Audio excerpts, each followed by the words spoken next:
My name is Matias Rossi, product specialist at Terragene, and I will be presenting the instant biological indicators as the safest and more disruptive technology to avoid the risks that might be associated with the parametric release in a healthcare setting. As a way of introducing, we will be talking about sterility, some basic concepts, and different ways to measure its efficiency. Sterility is defined as the absence of any microorganism capable of reproduction, and the way that this can be achieved is through the destruction of all viable microorganisms through the application of a lethal agent that can be steam, hydrogen peroxide, ethylene oxide, etc. To prove that a medical device is actually sterile, it has to be tested. That means that if we have a package, we have to open it and make a sterility test. But what does that mean? That the item will no longer be sterile. So it's almost impossible to make that test. We need to rely on statistical approach, like for example, the sterility assurance level. There are two methods that include the microbial inactivation data, and that has been developed to measure, control, and demonstrate the efficiency of sterilization process.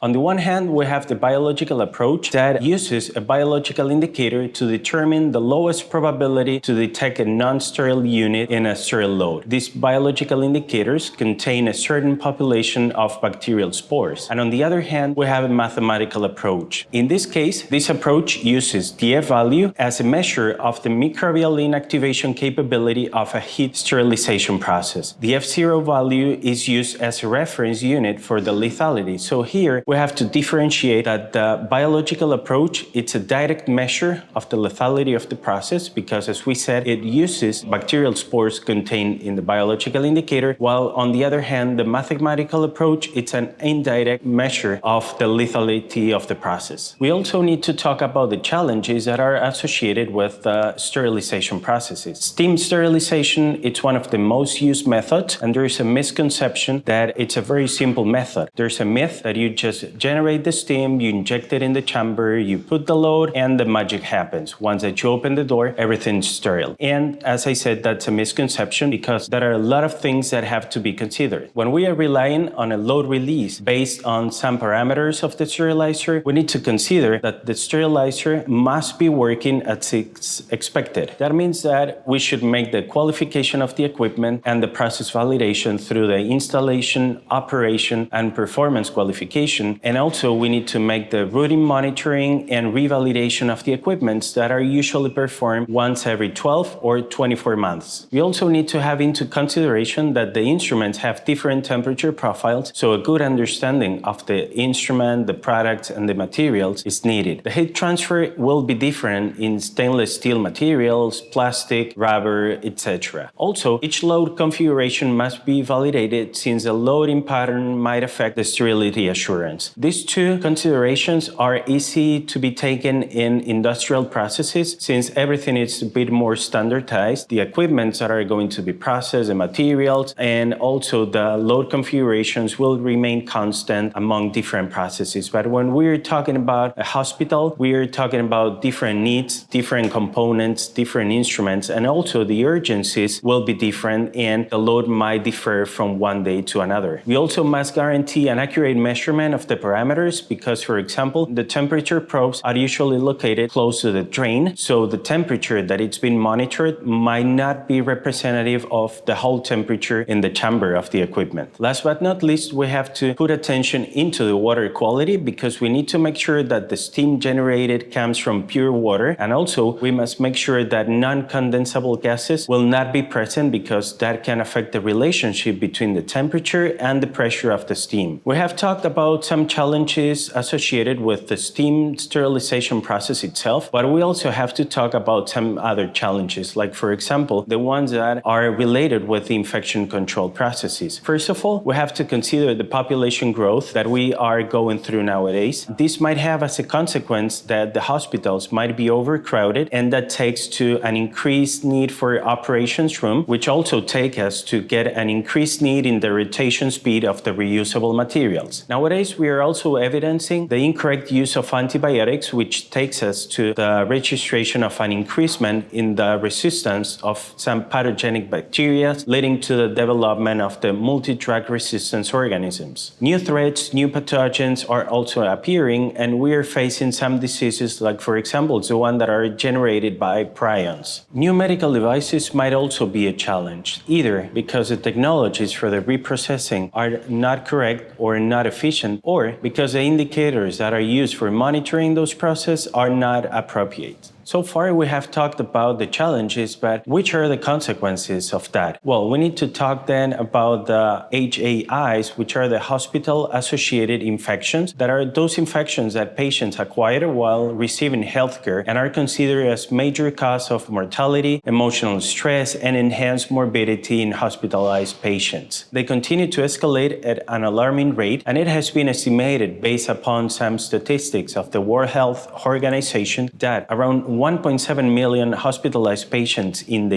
US acquire HAIs while being treated for other health issues, and around 98,000 of these patients die due to these acquired infections. When we're talking about the European Union and the European Economic Area, around 4.5 million episodes occur every year, and these HAIs cause around 37,000 deaths, and they contribute to another 110,000 deaths. And if we talk about the economical impact, we have to say that in the US, for example, the economic cost and the medical cost of these acquired infections, it's of around $28.4 million, while in the European Union, it's of about 7 billion euros. And finally, out of 100 patients in acute care hospitals, 7 patients in high-income countries and 15 in low and middle-income countries will acquire at least one HAI during their hospital stay. So new challenges led to new concepts, and that's why medical device manufacturers, equipment, facilities, training, hospital protocols, regulatory authorities, standards, they all had and still have to adapt quickly to the innovations and to the modern market. In this case, a more joint work, a teamwork, is needed between all the parties that take part of the reprocessing of the instrument, since the final objective of these innovations and this new development is the assurance of the patient safety. Therefore, what we propose is a complete and effective quality assurance program that can be taken between physical controls, chemical controls, and biological controls. Physical controls, like for example, thermometer, manometer, the LCD display, the printed ticket, has to be used in order to monitor if the conditions that the equipment must be generating are actually being generated. Then we need to check if those conditions that the equipment is generated are being achieved on every single location of the chamber of the autoclave. So each package must contain a chemical indicator to actually verify if those conditions are being achieved on each package. And then we need to verify if those conditions that the equipment is generating and that are reaching every package is enough to inactivate a certain population of bacterial spores, and that is why a biological indicator has to be used on every cycle. When we put the focus in biological indicators, we can see that the new developments in science and technology, and more specifically in biotechnology, led us to a significant decrease in the readout times for these indicators. We started with spore strips with a readout time of 7 days, and we have improved that going through the 48 hours indicators, and then we could reduce it to 24 hours, 3 hours, and up to the super and ultra rapid fluorescence-based readout indicators with times up to 20 minutes. These fluorescence readout indicators are based in an enzymatic reaction that it's actually a prediction of the spore viability. This reaction is based in an interaction between an enzyme that it's contained in the spore and a non-fluorescent substrate that it's contained in the culture medium. Whenever we break the ampule, the enzyme and the substrate will interact, and in case that the sterilization has not been effective, there will be a reaction and a fluorescent byproduct will be generated, and that will be detected by an auto reader, emitting a positive result. So we have the spore with the associated enzymes in one part of the biological biological indicator, and we have the non-fluorescent substrate in the culture medium. So whenever we break the ampule, we will put in contact these two components, and if the sterilization process has not been effective, there will be enzymatic activity and a reaction will be generated with the substrate. So a fluorescence byproduct will be originated, and a fluorescence reader will detect that signal and will give us a positive result. So we have been talking about new concepts, evolution, new technologies, innovations, and all those words are characteristics of Terragene, and our wish to innovate and to collaborate with the quality assurance system. It's what took us to the development of the Photon system, which is a unique instant readout system for biological indicators for monitoring steam sterilization processes. This new technology is based in an interaction between spore proteins and a protein structure sensor that is contained in the culture medium. So if those proteins are in their native state, an interaction will be generated and the fluorescence will be emitted. On the other hand, if the sterilization process has been effective and the protein has been denatured and it's found in an unfolded state, there will not be interaction, so therefore no fluorescence will be generated. But the Photon system is more than an instant readout biological indicator. What matters the most when we considering load release is the result, positive or negative. But is it fair just to minimize all this technology and all this innovation in just positive or negative, black or white, or is there anything else that we can take out from the result? Because we will actually be taking important decisions based upon this result. And of course we can. Besides the positive and the negative, we can also have information about the start and the finish time of the incubation, batch number, the operator that performed the incubation, the expiration date of the indicator itself. We can also associate the result with a certain sterilizer or cycle. We can link the result with the incubator that generated the result, and we can also connect the result with the d-value and the resistance of the indicator. So the biological indicator, it's not just that, it's also a vehicle that will give us a possibility to manage information. We're in the era of the information, of the data management, and one of the paradigms is what do we do with this information? We're always receiving a lot of information from different sources, on the cell phones, on the TV, through the social networks. So what do we do with all this information? Is our responsibility as the users to know what to do with this information? Or is the manufacturer or the one that it's generated the information the responsible for giving me the tools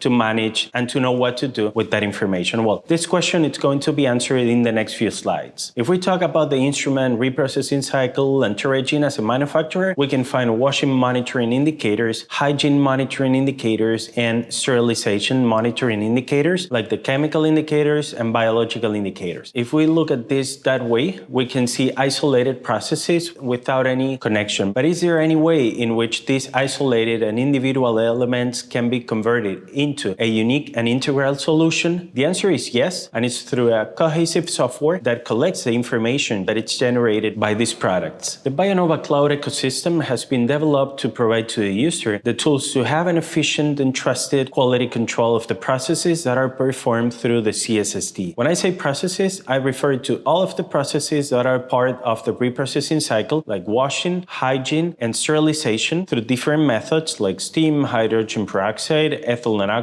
etc., which gives us a possibility to offer an integral solution. This ecosystem was thought to provide solutions in real time in multiple locations, remotely, to different users like operators, supervisors, and managers. The question here is what Bionova Cloud is. Bionova Cloud, it's a cloud solution that is part of the Bionova ecosystem that integrates the information generated by the Terragene devices with an easy-to-use web application for the quality control and traceability of the washing, disinfection, and sterilization control applications. So if we think about the current workflow associated problems, we have to mention that the result interpretation and documentation are often manual, which means that are time-consuming and that might be tied to human error. Besides, the institutions are forced to keep the records for a certain period of time, and keeping these physical records might have associated complications, like, for example, the files might get damaged over the time, which will also depend on the storage conditions, and accessing specific records might require infinite searches. Besides, the usage of Trasanto, the unique device for the interpretation and digitalization of chemical indicators, can give us the possibility to have an automatic interpretation, which will make the process independent from the human subjectivity. We will also be having having digital databases, which will help us to reduce the use of paper, will give us the possibility to keep the digital image that will be unalterable over the time, and will provide us with a secure storage of the information. That means that the environmental conditions and record handling will not be affecting my record keeping and traceability system. Besides, the implementation of TriSanto gives us the possibility to automatically register the result, batch information, and also make this process independent from the human error. We can also have a relationship between the result and the serializer. In that case, we can affirm that at Terragene we have developed an unprecedented and complete traceability system for monitoring processes in the sterilization department, and now you can have access to a complete solution associated with the Terragene consumables. Finally, and as I have previously mentioned, we have to remember that one of the main objectives of the new development and the new technologies is the assurance of the patient safety. And there is where we have the responsibility to provide to the CSSD with the tools to apply a complete and efficient quality assurance system. Thank you very much for your attention, and please don't hesitate to contact us if you need further information.